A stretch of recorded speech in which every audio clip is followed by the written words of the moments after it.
Hello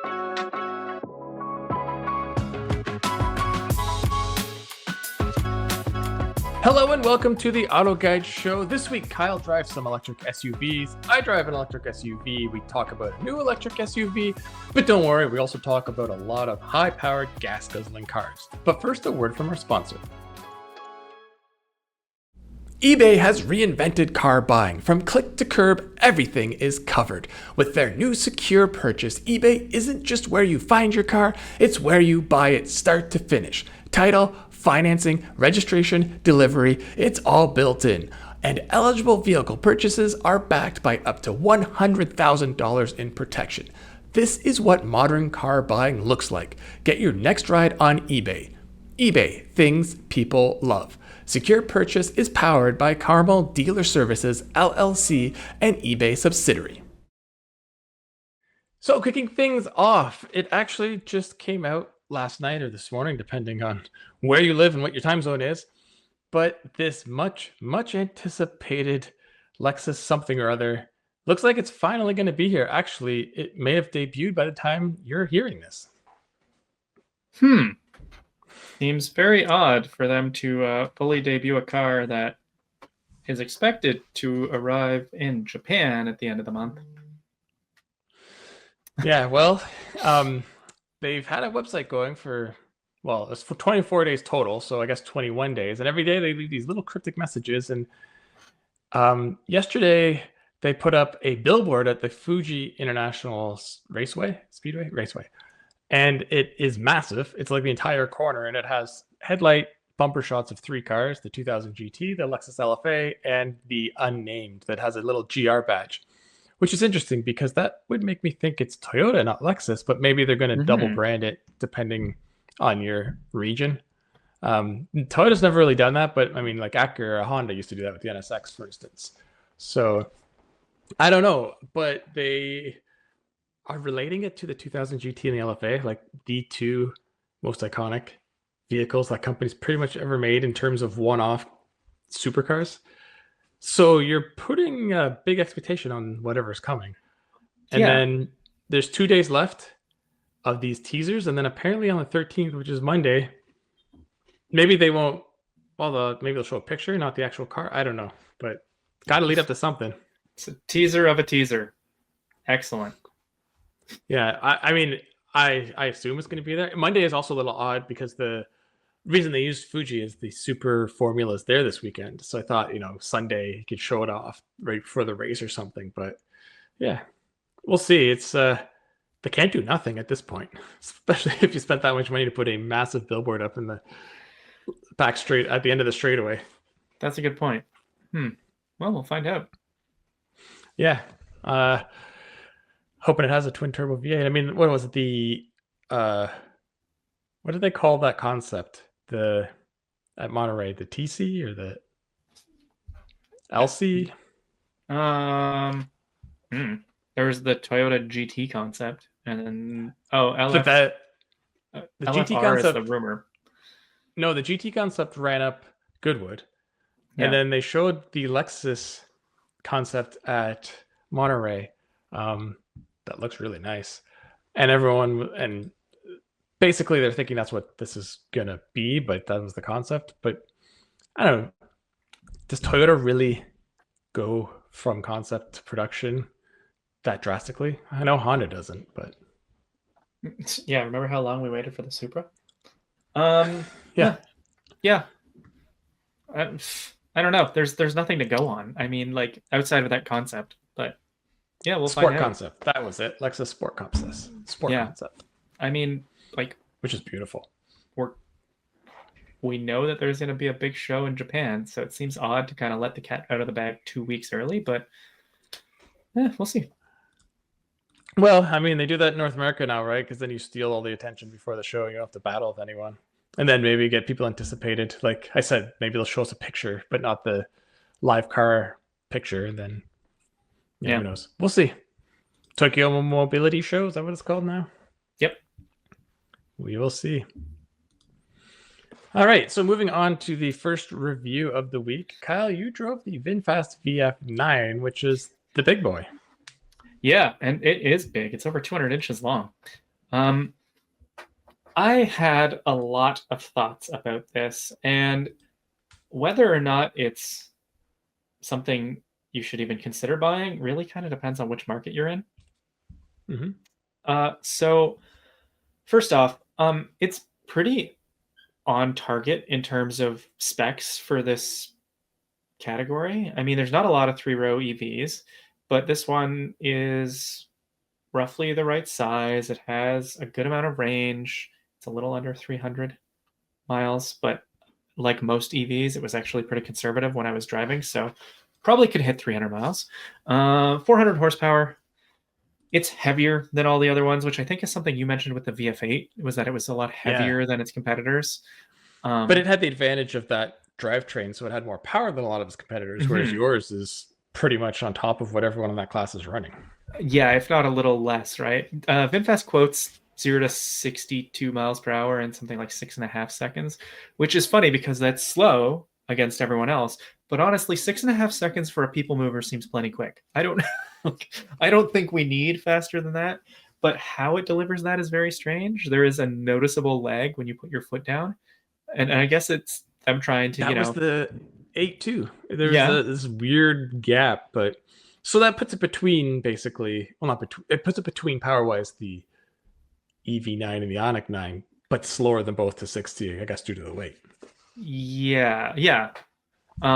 So that was weird, the acceleration bit. The one pedal was very inconsistent because I like using it, right? But it was hard to judge in the city. In terms of ride, it was pretty good. I've seen some people say that it's pretty noisy. I didn't find that. I actually found it pretty quiet and well damped. It was comfortable. The problem that I found in terms of handling and ride is that it has an atrocious turning circle. It was as bad as a Tacoma Trail Hunter. Like I had to 3-point in a lot of my underground parking turns, which is kind of Wow. nuts. So that wasn't great. The infotainment is weird. I don't want to give them too many bad marks for that because, like any infotainment, there's a learning curve.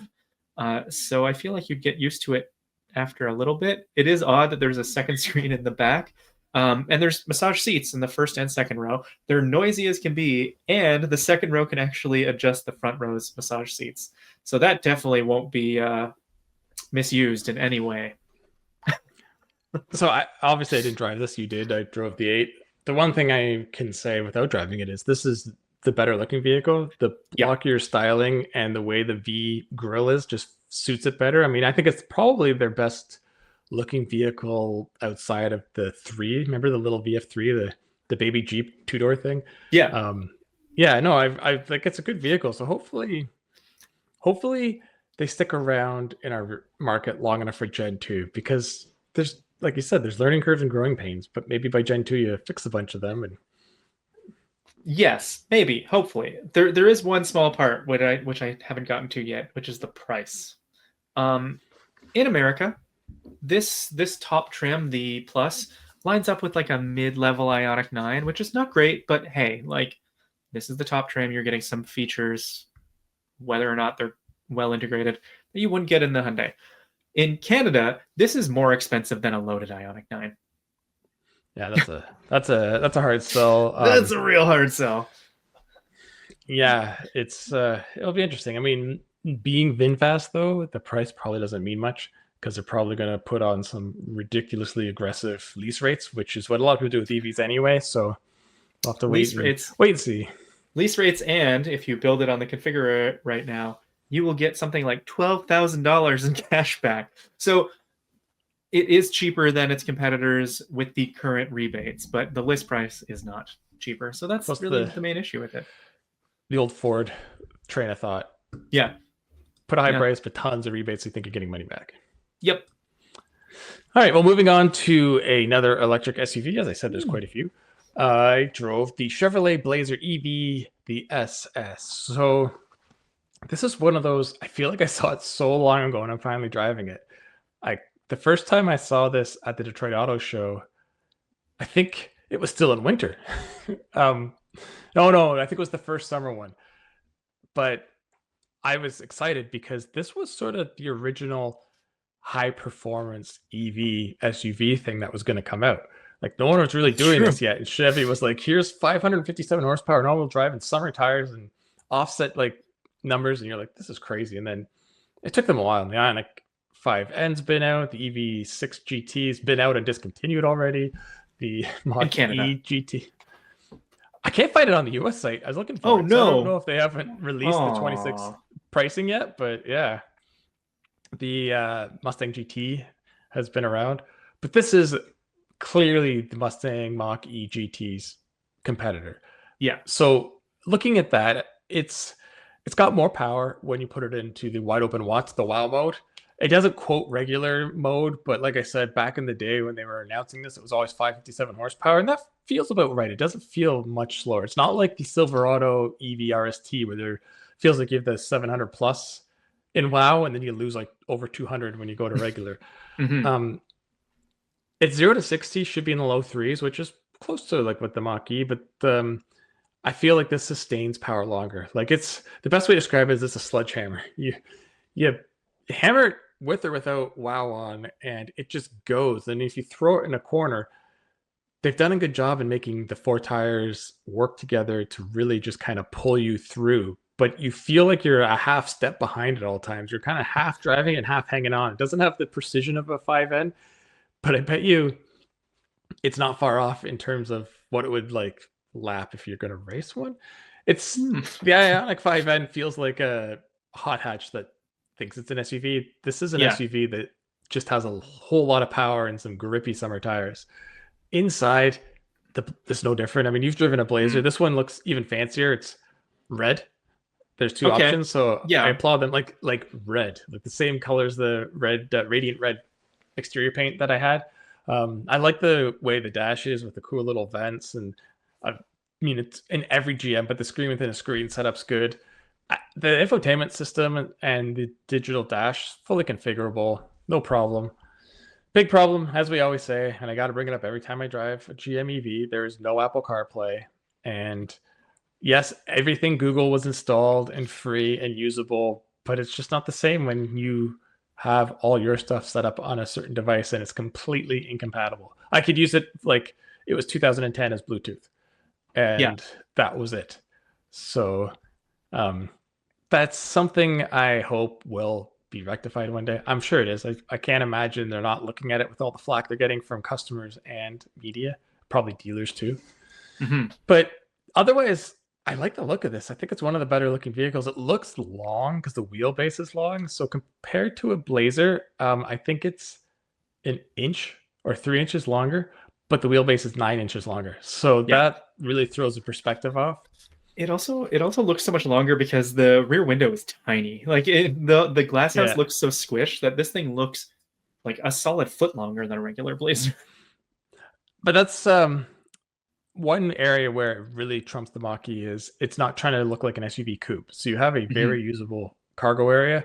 I mean, the 5N and the EV6 GT, same thing. They were more squared off at the back, but I went into it thinking that it was just going to be everything we liked and didn't like about the Blazer EV with more power. But it's a pretty solid package. Like for the price, it's right on top of a almost identically equipped Mach E GT in the US. Like we're talking hundreds of dollars apart, and then it's a couple thousand less than the 5N. And if the EV6 GT continues this year, about 1,000 cheaper too. So it's well placed. Yeah, it's just one of the options out there.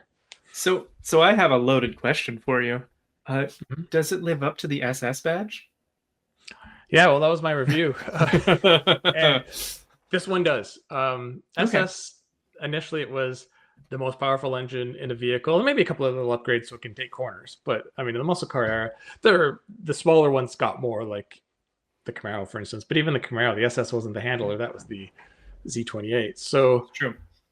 The SS Camaro of recent memory, that was like the full package upgrade, but that was just sort of like how you got a V8. I mean, there was the LT1, I think, for a while, but yeah, if going from the RS to this, there's a big difference. Now there's even a front wheel drive model and a whole bunch of regular ones. It's not like the SS mid 2000s flurry where SS was on everything from Malibus to I think there's an Equinox. It was everywhere. Yeah. Okay, interesting.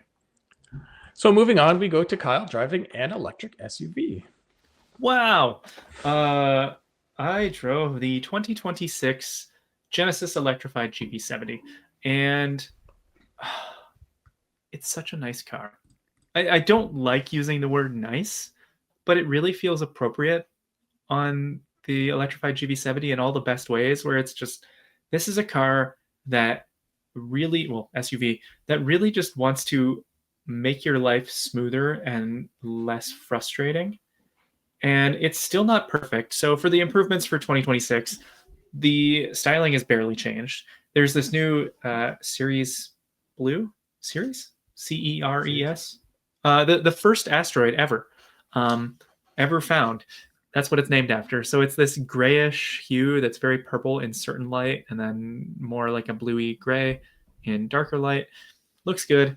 Yeah, styling, I'm glad they didn't touch much because they didn't need to. But inside, it's also just very nice. It's a 2-color Napa leather setup with twin color contrast stitching.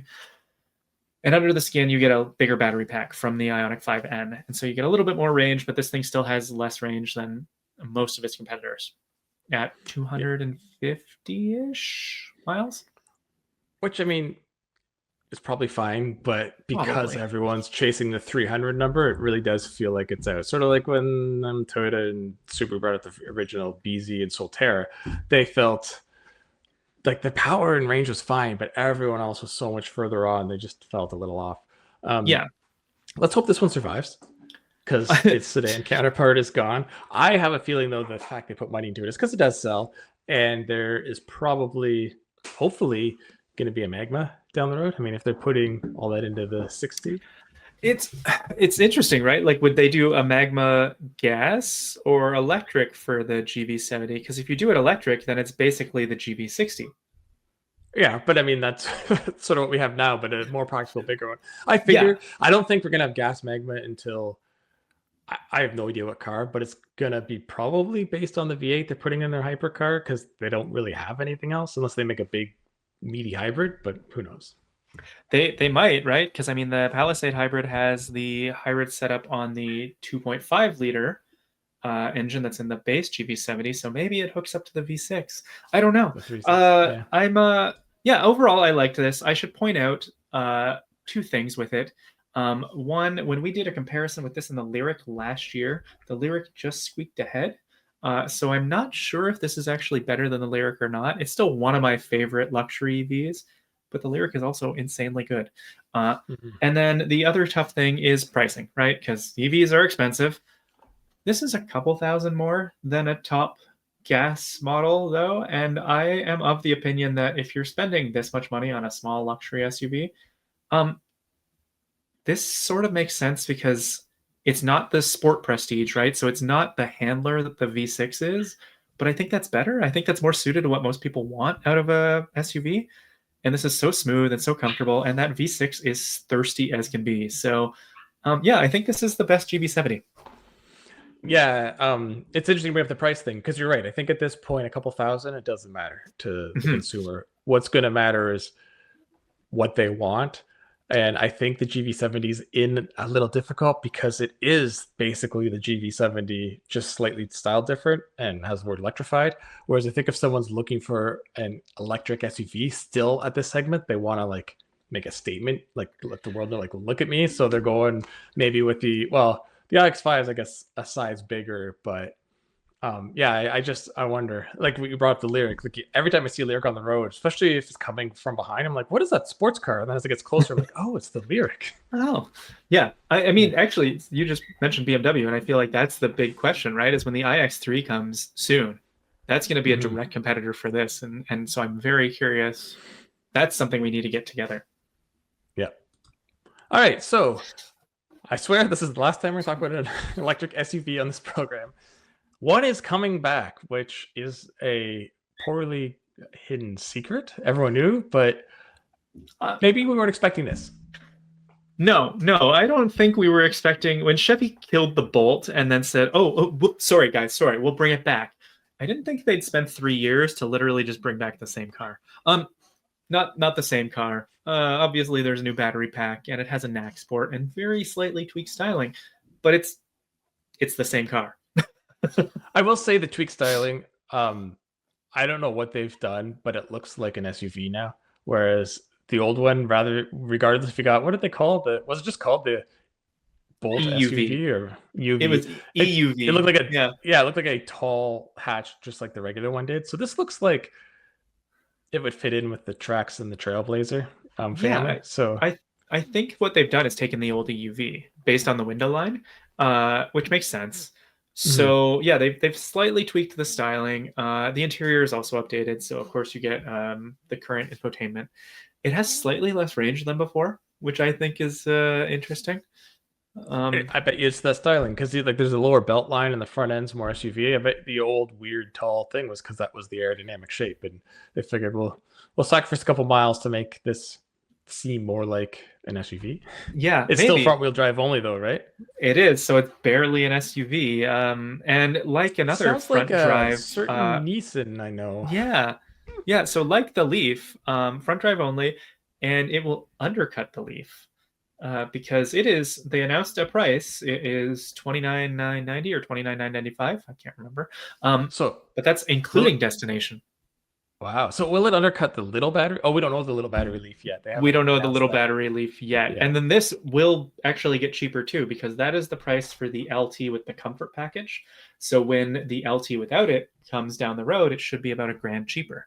So yeah, we're seeing a push into more affordable space for EVs, which is one of the most common complaints about EVs. So we'll see if suddenly they start selling, or if people will find something else to complain about. Yeah, I mean, I saw a good handful of bolts back in the day, and then they all disappeared because I think they were all leased. So Mhm. this and the Leaf is just an obvious. We got to do a comparison down the road when they're both around, and then I would assume little battery Leaf will undercut it in price, but it's also down on power and a lot of range. So we'll Yeah, see. and then we have to bring back the Nero EV as well to stick against them, Oh and yeah, maybe the Kona EV, and then the Solterra, or not Solterra, Uncharted. Uncharted, yes. Yeah, And then just like a Subaru back in the day, it'll be the only one with all-wheel drive, and I'll have a big advantage about that. except they will sell a front drive one, which I wanted. I want to compare all the front drives. All right. So, moving on to absolutely groundbreaking, shocking news. What was it? Last week, 2 weeks ago, we announced that the 718 replacement would have a gas engine. Well, guess where Mhm. it's coming from? The 911. You don't say. What? Yeah. Huh? You mean they're not going to develop an entire new engine for the platform like before when they weren't planning to in the first place? That's so very strange. I wonder why Porsche, with news of money issues, would suddenly want to just build off an existing engine. Huh. I mean, it's great news for people who want a gas 718 because now you're getting this turbocharged flat six that, like, in the smallest form, still makes what, high 300s. I've lost track with the variants. 380 something in the base Yeah. 911 at this point. I do wonder if this means. I wonder if the 4 liter that was in the outgoing 718 will pass emissions, or if that one, because that one's based off the turbo 3 liter in the 911, just stripped of turbos and then bored out by a liter. So I wonder if it can pass emissions and then they'll just bring that back, or if this is going to have to be an entirely new engine all over again. Well, I mean, they're building a whole new platform. Now that you said that, I'm worried they're just going to strip the turbo off the 3 liter and have like a 280 horsepower. Here you go. But I mean, that sounds perfect. Give me a 280 horsepower 3 liter flat six in a 718. I'm sold. and the best part is there's a manual transmission that matches up to this engine still available. So you should be able to put that into the 718 as well. Well, that'll be interesting too if they actually put more manuals in the 718, because the 911 currently has 2 models that'll do it. So, Yeah. All right. Watch them be like, haha, no, we're putting the Turbo S engine in the 718. There's 700 horsepower. All right. So moving on to gas engines in electric cars. This is a theme. The Charger is probably definitely, of course it is, getting a V8 at some point. The reason they said this is Stellantis did not confirm the Charger's getting a V8, but they've course doubled not. their investment in the US from 5 billion to 10 billion. And part of the strategy is a Dodge V8 muscle car. How many cars does Dodge currently make? What has a muscle car name and likes doing smoky burnouts? So it's a Pacifica. Yeah. So I'm curious, as we've said always when we were speculating, like we knew it's going to happen. It's the Ram has, I mean, it's the initial spike, but it has spiked like crazy since the V8 went in because it's all people waiting. It's the question is sustainability, right? Like what's going to happen next year with the V8 versus the sixes? Like Ford, I mean, for them, they still they still sell V8 F-150s, but they don't sell as well as their EcoBoost. But the EcoBoost range is much greater than Rams, but Ram always had less of an engine range and circles and circles. I still think if they're putting this into the Charger, it's going to be the Hellcat because I don't see them putting either the other V8s in that would make similar power to the current Turbo 6s. Like, what's the point? Unless they're going to put like just the V8 as an entry level engine that doesn't exist yet, because the little turbo is like 420. So what was it at the end? 370? They'll do exactly what they're doing in Ram. They'll charge people extra to have a worse engine. This is easy money, right? Like Stellantis is sitting here going, "Oh crap, we need to make some money," and like it's right here. They'll just tell people pay $3,000, you can have a V8, and people will do it for a year. Like the 10,000 orders or whatever for the Ram V8. Like I'm sure it'll be great for the short term, but you mentioned Ford. Ford sells like 8 EcoBoost F-150s to one V8. Yeah. So, but in fairness to Ford, EcoBoost is everything else. Like for Ram, you'd have to count. Well, they don't even have a V6 anymore, so like Ram doesn't have that entry market. Like I thought they still had the V6. Do they? Okay, well then if they do, like that is like Ford considers that as an EcoBoost. It's not like it's all just the upgraded. That's true because they've got the 2.7 and the 3.5. Yeah. Whereas it's like Ram GM, right? Like they have the Turbo 4, I think, still, and then the various V8s. I don't know if they have anything between. But anyway, back to the Charger. There'd have to be at least the SRT 392, I would guess then, because that's 480 something. So at least it makes sense to somewhat be in the ballpark because the 5.7 is less. Yeah, and you know what? Maybe pricing will be, and they'll have to just think up another cool name from the past because the RT's taken and Daytona's taken, six packs taken. I don't know. I mean, like, I guess I should be excited for the people who want this, but when the old Challenger and Charger died, V8 models were sitting on lots unsold. So I think this is just a lot of talk of people wanting them, and we'll see if it translates to actual sales. Like you said, like long term, like there will probably be a spike at launch, but well, that was like you said with the old model. That was the problem. Like the regular V8s, no one wanted regular cars. They're selling like Hellcats and Scat Packs and that. Yeah. And obviously those are in small numbers because they're more expensive cars. But that's all that people wanted at that point. So that's why I think like got a Hellcat it or something. Especially with the Banshee being officially dead now. You don't have that Halo model anymore. Like which I don't think we talked about on the podcast, but surprise, surprise, the Banshee's dead. Yeah. Well, we talked about where to go and various events we went to, and it was not talked about. But jailbreak Red Eye 807 horsepower to start, because as you said too, like that'll just print Dodge money. So might as well go with the big guy, and then maybe you can trickle down later. But we'll see. Yep. All right. Well, that wraps up the news and reviews, the EVs and sports cars it seem to be today. We'll take a quick break on the Auto Guide Show brought to you by eBay Motors, and then Greg and I will be back with a guest that is super exciting and special, and Kyle will be back to wrap things up with me, and of course I'll talk to Colum about F1. eBay has reinvented vehicle buying. From click to curb, everything's covered. It's all thanks to their new secure purchase. Ever try to buy a car and end up in a parking lot with a stranger on some blind trust? Or spend half the day at a dealership talking to pushy salespeople and signing paperwork? Or maybe worst of all, wait hours at the DMV just to transfer the title? That era is over. For years, eBay has been the go-to for gearheads, collectors, and DIYers, because whatever you're into, from classics to SUVs and trucks to imports, eBay's got it. And now with Secure Purchase, eBay isn't just where you find your next ride, it's where you can buy it, start to finish. Sellers and titles are verified, paperwork is handled by experts, and payments are traceable and digital, so you know exactly who you're dealing with and exactly what you're getting. Plus, you can finance, insure, and register your vehicle all in one place. No more hours at the dealership, no more trips to the DMV. Get your vehicle, plates, and paperwork shipped to your door ready to drive. And it's all part of one seamless process designed to feel as easy as buying anything else online. And eligible vehicles purchased on eBay are backed by up to $100,000 in purchase protection. Thinking about selling a ride? Secure Purchase makes that simple too, because you know your buyer and their funds are verified. If you still owe on your car, the financing payoff is fully integrated, so you're not chasing paperwork or waiting on checks to clear. And with Secure Purchase, you get paid fast, and you're not going to be stuck chasing no-shows or answering the fifth, still available messages. This is what modern car buying looks like. Skip the DMV, skip the sketchy meetups. Buy it on eBay.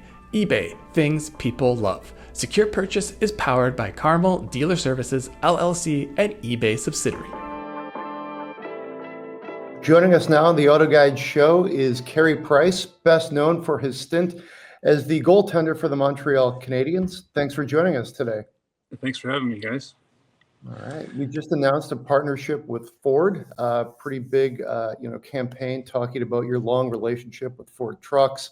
I was reading the press release. You talk about the Ranger, a lot of different trucks, that you and your family have experienced over the years. Why don't you kind of give us sort of your origin story, how your family grew connected with the Ford brand like that? Well, it started a long time ago. I grew up in a very remote area in northern British Columbia.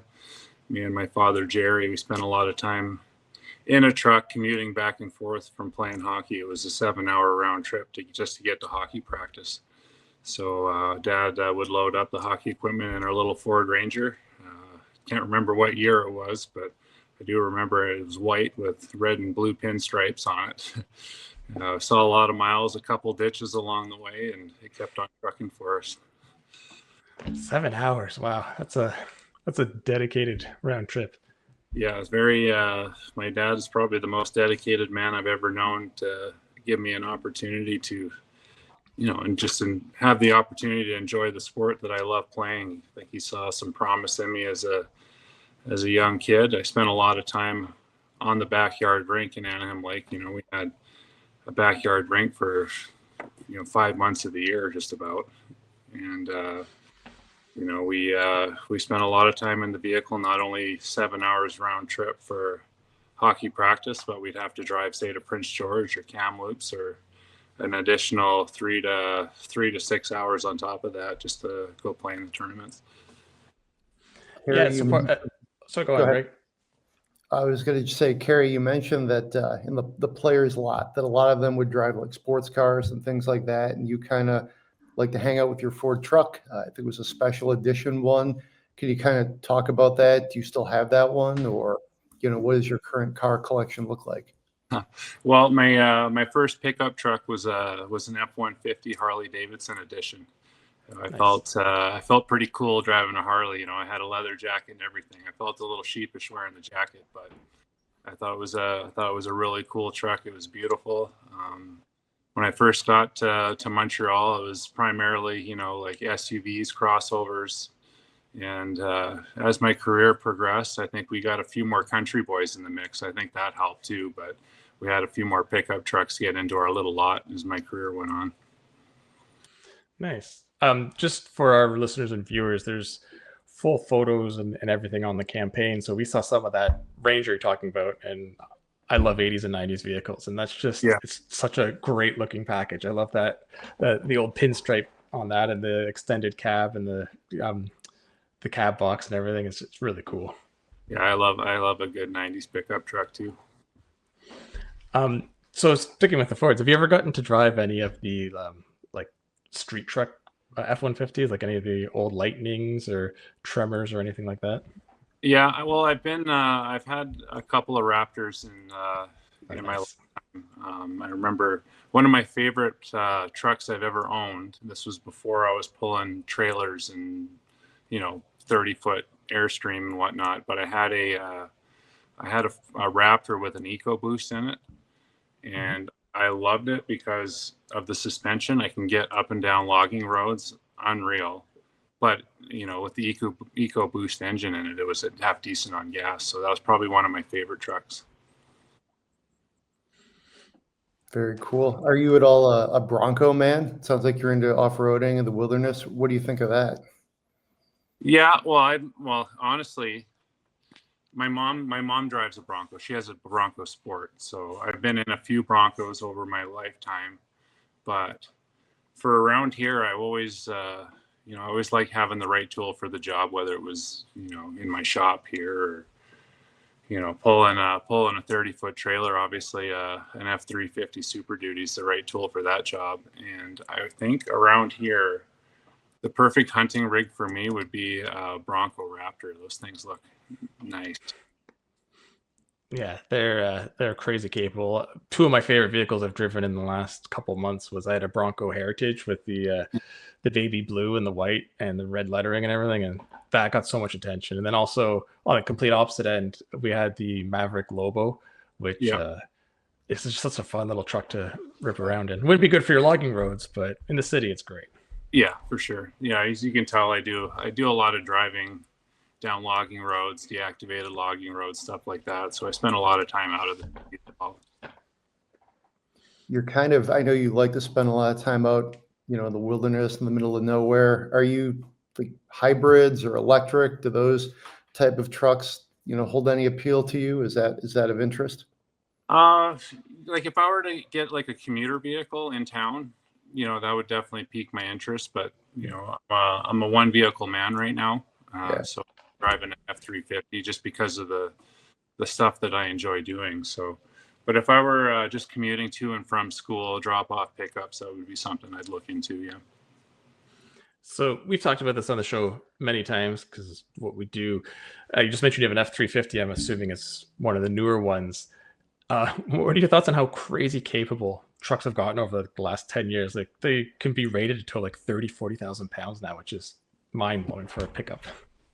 Yeah, well, I grew up, like I said, I grew up in a pretty remote area, so I'm pretty used to seeing dualies pull, cattle rigs up and down pretty steep hills where I grew up. So I always felt like trucks have always been pretty good, but lately I can pull that 30-foot Airstream and it doesn't even feel like it's back there. And probably getting better fuel economy than a truck 20 years ago. Yeah, 100%. Yeah. What is on your maybe future car shopping list? Are there any F-Series trucks or anything else, even like a classic you might have your eye on? Yeah, well, I have a hockey player that lives down the street, Jordan Tutu. I've known him for a long time. He just rebuilt a 78 Bronco. Yeah. Like redid it from the chassis up. It looks unreal. So, it kind of piqued my interest, and maybe when I get more time, maybe when my children grow up, I'd like to consider doing something like that. So I think a Bronco would be pretty cool. Yeah, That's great a very platform to cool start generation. with. Yeah. Mm-hmm. Yeah, that's why I love the Heritage, because it's like a modern look of it. But getting one of those old ones and then maybe even doing an engine swap with like a modern Coyote V8 or something, it'd just be such a fun vehicle to rip around in. Yeah, he was talking about how, because he started rebuilding this one when COVID started. So he went and hid in his garage for all of COVID, and it was like it didn't even happen for him. He just went and hid out. And I kind of like that because I have a shop here and I'm a kind of a tinkerer by nature. I'm not much of a motorhead yet. But whenever I do something, I go all out for it, so I'm kind of biding my time till I get the more free time. I got 3 kids under 9 years old, so I got to kind of pick my poisons right now, but in the future, I can definitely see myself getting down that. Wow. Yeah, that's quite the ambition with 3 kids that young. I have one, so I can't imagine what 3's like. Do they love getting in the truck too and going on road trips? My kids loved like the first like 3 hours of the trip. I'm sure all dads and parents can relate to that. But a lot of our trips are fairly local around here. My wife grew up in Kennewick, Washington, which is about 6 hours or so from here. And I think about 5 hours is where things start to go downhill. That's impressive. My son, if I'm just doing 2 hours to my parents' cottage, about an hour, and he's like, "Oh, another hour." So yeah, if you get 3 hours, that's fantastic. But they love getting in the truck and going to places. They all love camping. We're fortunate here in British Columbia that we have a lot of great areas, a lot of mountainous areas, lots of, waterside campsites. You can dry camp, you can go to parks. So we're pretty fortunate in that way. And they all love camping. We love camping primarily beside bodies of water, lakes. So we all have paddle boards. We go paddle boarding, fish off of paddle boards, that type of stuff. So we're getting to the age where all of my kids can get out on the lake, so that's fun for all of us now. Yeah, there's so many great places. I want to get my son out there one day. My aunt lives in Creston, and when I was younger, I'd go out there, and she has a boat that they take on Kootenay Lake and whatnot. And you're right, it's just so beautiful out there. Like, I've taken him camping here, but he has no idea what it looks like out there. Oh yeah, like the Kootenays is unbelievably beautiful. We spend a lot of time going down that direction. We have some friends that have just kind of I don't know what you call it, like their own private like campsite on the Kettle River on the other side of the border in Washington, and it's amazing to go down that way. I love it in that area. Nice. Very cool. I think this has been a great setup here. I think we're right up against our time. So is there anything we didn't ask you would like to add about cars or camping or any fall outdoor adventures you have planned? Yeah, well, me and my dad just got back from elk hunting in Alberta. We drove my truck over there. We went out in east or western Alberta this year. Me and my cousin both got bulls out there, so it was a good trip. There's about 6 or 7 of us that all go hunting out there, kind of a family trip. We set up a 30 by 16 foot wall tent and as a base camp and truck around the woods and hope to get a year's worth of meat. So we're fortunate this year that we both got some, and it was a blessed trip. It's always fun to go over there and spend some time with my Alberta relatives. And having a truck that's powerful enough to bring everything home. Yeah, for sure. Like I have a topper on the back of my truck, as you can imagine. It seems like you got to bring a lot of stuff for everything you do, whether it's for camping with your family or going elk hunting. It just seems like there's so much equipment to bring with you. So having a big truck and a big topper really helps me organize everything. Well, thank you for joining us. As Greg said, it's been great talking to you, and you just made me want to get outdoors out in the BC area again, because it's been a couple of years. Enjoy your time, and hopefully you do get a project car to work on sometime in the future, and enjoy the Ford trucks. Yeah, appreciate it, fellas. Thanks for your time. Thank you. Hello and welcome back. We have Colum Wood joining us once again. It is an off week, but the rumors and news never stop. They do not. And the juiciest one that I came across, very recent. This is not a Formula One driver for those who don't follow other forms of motorsports. And I'll be the first to admit, although just before you and I were chatting about prototypes and IndyCar and stuff like that, I'm not the biggest into these other ones, and especially used to watch WRC more when it was back on Speed Vision back in the day. So this is a photo of Kalle Rovanperä. He is a World Rally champion. And he just announced this week that he is retiring from WRC at the tender age of 25. I was gonna say, mention how young he is still. Yeah. Apparently he was like competing, I think, at 14, and was actually like legitimately driving rally cars at the age of 8. He's a Finn, as the name kind of suggests, and the Finns love to churn out their WRC drivers, as well as some F1 drivers. So here's the interesting thing, that this is where he seems to be pointed. He is basically he said he's leaving WRC and he is going to be going to the Japanese Super is it Super Formula is what it's called, Super Formula Series, which is which we talked about earlier in this podcast. But anyway, go on. It's a level sort of actually above, like my understanding is the speeds are actually above like F2. And it's been for some drivers. So Liam Lawson and Pierre Gasly were both Super Formula drivers in the past. And so it has been a stepping stone to Formula One. And the signs point in that direction that that's where he's going. And if I can add on something, what do I love to talk about on this podcast, Mike? I love to talk about how Toyota is going to go Formula One racing. So this to me is the biggest sign. He is a Gazoo Racing driver for Toyota, the rally car team. He is going to be backed by their by Toyota in the Super Formula series, and you have to think that they're thinking sooner than later they're going to get into F1, and that he's going to be one of their drivers, and they're moving them up the ranks. They're clearly making some big moves in the background to get this all going. So this is my I've been calling this for a while. So there was I'll see if I can find a good quote from the GR racing team actually put out a statement, and it says, it says, first of all, that, the two-time rally car champion will remain part of the TGR family, aiming for the pinnacle of circuit racing in the future. So that's what that was like from the official announcement that the GR racing team made. So, boom. So, yeah, well, I mean, their stickers in F1. Come on, they're already there.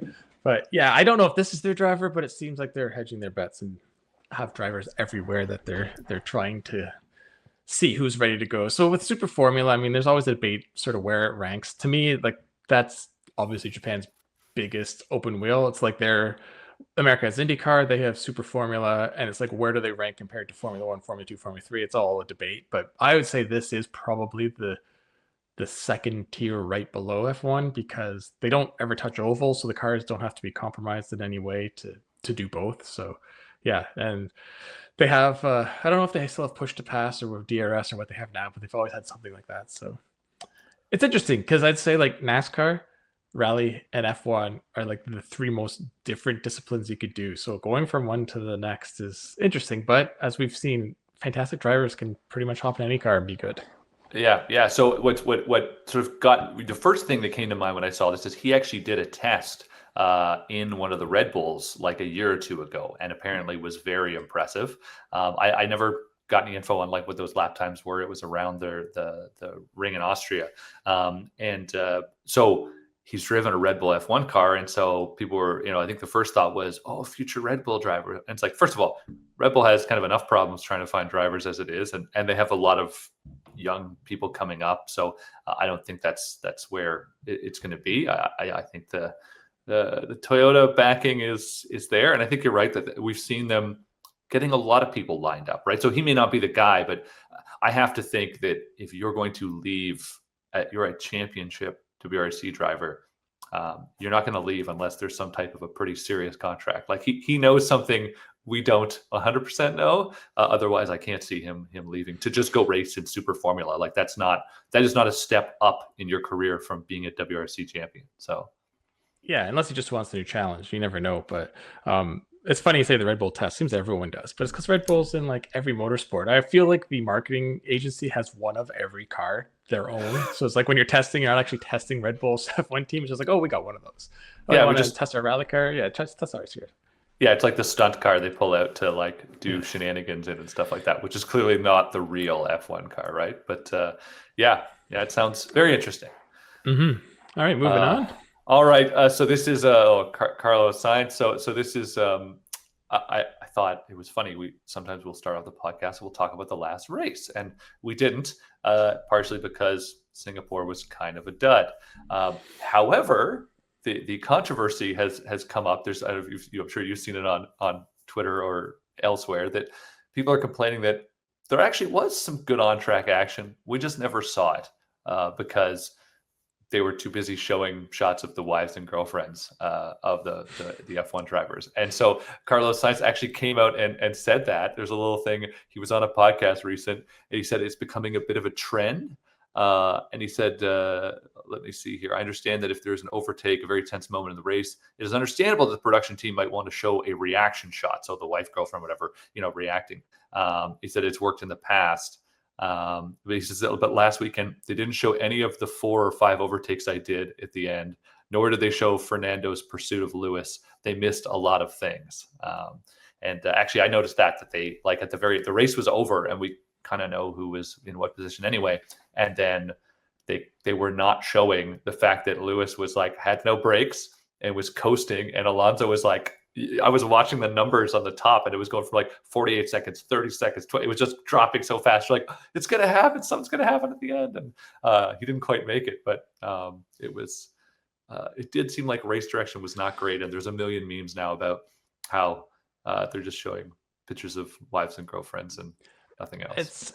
It's funny because I didn't hear this quote from him, but I've noticed that lately. I'm like, why do they keep showing the wives and girlfriends? Like, it's to the point where, do you really want to be filmed in a garage watching a TV, like, while your significant other's out there risking their life, and you gotta, be all done up because you're on international TV? And yeah, it's a little ridiculous. And your point about missing the action, I've noticed that over the years where if we have our favorite drivers or we have a driver that has an interesting story and you're just watching their time and you're like, they're doing something crazy and they just keep showing Max. And how many races has there been where, like, second, third, fourth, maybe you're somewhat close, they keep showing them, and then at the end they're like, oh, and by the way, here's Max, or here's George, or here's Lando that won the race. They got no airtime even though they're leading. And I don't mind that if they're out and leading the race totally, and it's dull. Like, let's not follow them. I totally agree. Mm-hmm. But you're right. There's as a viewer, right? You'll be watching the race that they're showing you, but you're always scanning that leaderboard on the left side to see who's within DRS, right? Where is the next pass going to come, and what should we really be watching? And especially if it's like your driver, right? You're cheering for somebody or their team, and you're always keeping an eye on how close they are. Is somebody catching them? Are they catching someone else? And then so it's there's some criticism boiling up, and I mean, I know they want to show beautiful women. I don't fault them for that, and I know that that's part of the celebrity of the whole thing. But missing the good racing, it's not a good sign. That's the number one thing.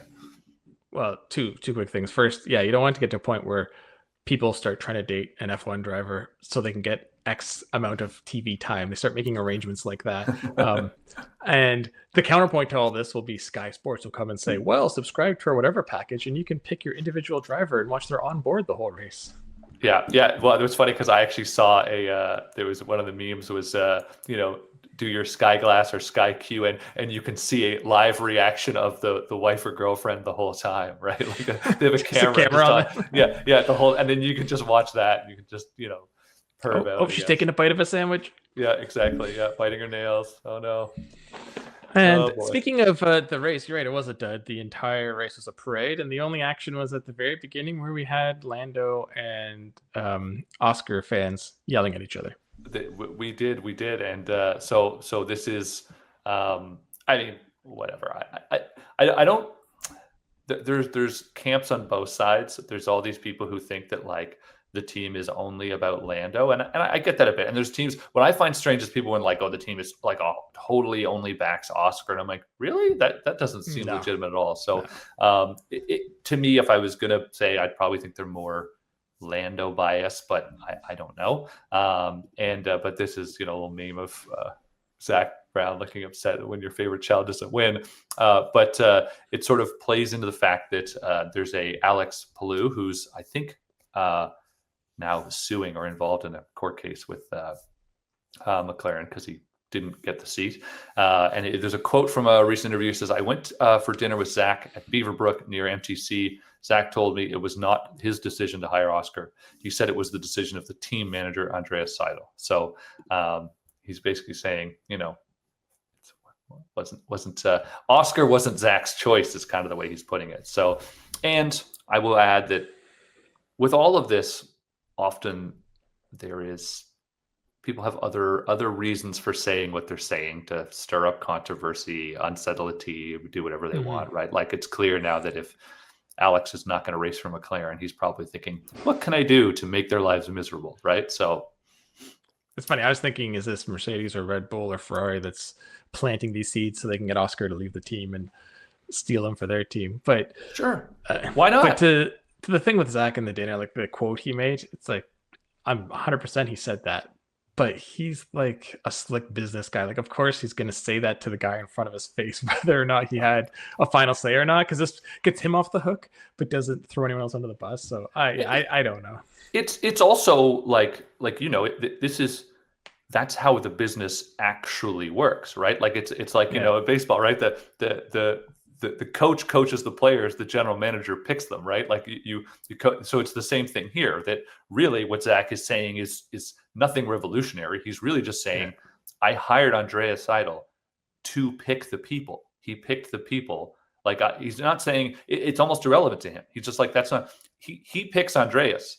Andreas picks Andrea. Andrea picks the drivers, right? So I think that's where he's really going. So we can stir all the controversy into it if you want, but it's probably much more of just a normal operating procedure than anything else. So yeah, it's like all sports. You know, you have usually a GM or a president that picks a coach, and then the coach picks who's playing where. It's not the GM, but but even just back to the dinner thing, like if you and I are in a group of 5 tight friends, and I have like 3 tickets somewhere, and I take 4, and I don't take you. If you and I go for dinner after, and you're like, why did you take me? I'd be like, oh, you know, it was the other guys. They decided we were going to go and not you. Like, you know, you're in that situation. I can be like, it was me. Now eat up. I hate you. It's like, well, I don't like your face. So see you later. And to the race, like the whole beginning thing. I mean, like McLaren's my team. I've said that many times. And I do like Lando and also like Oscar. It was an aggressive move, but it was a racing thing. Like Oscar made it sound like Lando pushed him into the wall, but like Max was on. Oops, just hit my microphone. Max is on the other side. Like he hit Max, which is kind of Lando's fault, and then bounced into Oscar. You know, it's not like you squeezing him out. To me, it was a total racing thing. Like I get that, and they're trying to spin more controversy out of this than I think there is. One of the interesting things, I saw an interview on Sky with one of the guys, and he was basically talking about how why Oscar's actual reason to be upset here is that that the papaya rules state like you will not run into another driver, and if you do, they'll rectify that on track. So he did run into him, and then he's basically saying, you told me these are the rules. If he runs into me, I get the place. But this is where having rules like that come into make it more complicated, because this wasn't a case of like the two were like all by themselves out battling and Lando like, you know, forcibly drove him off the outside. Like that's not what happened here. This was like in the heat of a turn 1, turn 2 action that this happened. So I think what I do think is interesting is after that, we're now, I think, seeing, especially now the Constructors' Championship is locked down, I think McLaren will be very much gloves off for it. Let the drivers really just sort it out themselves. So we'll see. They also don't want Max to sneak up and take second over. Like he's not that far behind Lando. So he's not. If one of them DNFs, it changes that story a lot. So they also can't do that, but they could do that fighting for a championship. Things happen. So we might actually get a good year here. And I get like dirty air, you keep a certain gap, but it would be something different too if Oscar stayed like the 2-3 seconds behind Lando the whole time, and he could push up and get to him when he wanted to, but Lando kind of pulled away. So it's like, why swap the spots when he's just going to be on you and you're going to kind of impede both your race while you're trying to get the championship? So totally agree. All right, well, that's it for this week. We had some extra time to use, so we used it up. Next week it's race time again, so I'm sure more will happen between now and then. We'll see if your Toyota prediction comes closer and closer. But I'm gonna bug. I've got some Toyota contacts. I'm gonna start bugging them because it's totally happening. So I should like register a domain for Toyota F1 fans or something like that. Yeah. Next time we go to Toyota, let's sneak around and look for that F1 engine being built in a secret room somewhere. Sounds good, man. All right. See ya. Take care. Okay, so that just about finishes things here on the Auto Guide Show, brought to you by eBay Motors. It's been quite the episode. We had lots of cool stuff to talk about. Got to talk to a probably future Hall of Fame NHLer. So, you know, been a good day. Jealous. Yeah, it's been a good day. Well, Kyle, why didn't you make the interview? Well, I could not because I was driving the most important new vehicle launch of the year. I was driving the 2026 Toyota RAV4. I won't be able to tell anyone what it's like for a little bit yet, but it was an experience. And I also got to go to one of the plants that builds the RAV4. So that was a fun little get too. And then after that, even though I was then around for the back half of the week, I went on another small little local thing with Volvo to drive the refreshed XC60, which is actually, fun fact, not only is it the best-selling modern Volvo, which is not surprising, it recently overtook the 240 to be it's the best-selling Volvo of all time now. Well, I mean, Yeah. that's just the way the market is. So I'm going to break embargo on the RAV4. It's a smallish SUV that works well for family life. Done. No, I look forward to seeing what you say about it and then getting our hands on it for like that's one like dead of winter. I want it for just family duties, taking my son to like karate and baseball camps and getting groceries, and because that's what it's going to be used for. Like I don't use the word appliance because that's just like people use it as a negative word, but like that's what that class is like something That's to what make your most life people easier. use their cars for. Yeah. Yeah, you should get it over the holidays. Live with it for 2 weeks. Yeah, maybe that's actually not. Yeah. Nah, I'll take a 7 one day. Anyway, so this week I was around. That's why I got to do the interview. I have been driving. Kyle, you said this last week, and you're right. We've completely flipped it up. I've been driving a $200,000 Range Rover Sport, the Edition 2 SV with a 626 horsepower BMW turbocharged V8 under the hood, the coolest matte paint job that somebody didn't wash properly, and a very nice interior. And yeah, I mean, it's like one of those. I was out shooting video today, and it's just hard to even say in the video because it's like the only person buying this is the person that wants to buy this. Like you're not cross shopping it. Even at that price, there are other SUVs, but they're like super sporty, like the Aston Martins, the Lamborghinis, or they're like super luxurious, or then there's a G-Wagon that's on its own too. But that thing is a bit of everything. It's stylish, it's luxurious, and it's sporty, but it doesn't do any of them like amazing, but it doesn't do any of them bad. It's just like yeah. So it's anyway, like such a nice piece of design. I really love how current Range Rovers look inside and out.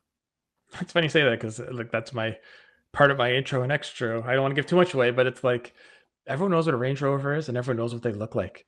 And if you buy this, you're buying into that too. So, like everyone's going to know like, whoa. And then the paint job just makes it stand out. It's called Nebula Matte Blue, which is pretty cool. Yeah. So it's like the villain turned hero in the Marvel in MCU. I mean, yeah, the shade isn't too far off. I know they actually mean Nebula, and that's why she was named that. But yeah, it's I've had so many people say like that paint looks amazing, and I'm like, I know. Like when I picked it up too, I was like, I hand washed it today, which I rarely do when it's this cold out, but I just wanted to make it look nice again for the video on the weekend. So anyway, moving on to next week, I have a Canadian only special. It's the Hyundai Elantra N, but in Canada we have something called the TCR, which is a tribute to their racing success in the TCR Touring Car Championship, and it gets a massive wing and some other cool bits, but I'll save all that for another time. What are you doing, Kyle? Well, I should probably just quickly point out I drove a Tucson hybrid this week, and very intentionally because driving the RAV4. So next week I am driving the Mercedes CLE 450 convertible, which I'm very much looking forward to because convertibles are always great, and the 450 engine, the 3-liter inline-6, is one of Mercedes' best. So I'm excited for that one, but I am going to be doing more events next week. I'm going to be driving the 2026 Toyota RAV4. That's weird. Gonna be driving it again because, there's other models to drive. So I need to drive them all so that I can give people reviews on them. And then for the back half of the week, I will be going to the Automobile Journalists Association of Canada's annual Test Fest. where there will be dozens of cars and journalists from all across the country go and drive them for 2 days to score them for what will eventually be labeled car and utility vehicles of the year. And we talked to Stephen on our episode last week about just that. So yeah, it's going to be another busy week. So it's the formalities you need to do before the Lobo or just the Maverick in general wins utility of the year. I mean, we joke, but yeah, I'm pretty sure the Maverick is very high on my personal voting list as well. That and the Hyundai Palisade. But yeah, gonna be a fun week. All right, well, sounds good. I guess we'll end things there. This has been another edition of the Auto Guide Show, and we'll see you next week. So long, everybody. eBay has reinvented car buying. From click to curb, everything is covered. Ever try to buy your car online and end up in a parking lot with a stranger on blind trust? That era is over. Now with Secure Purchase, eBay isn't just where you find your car, it's where you buy it, start to finish.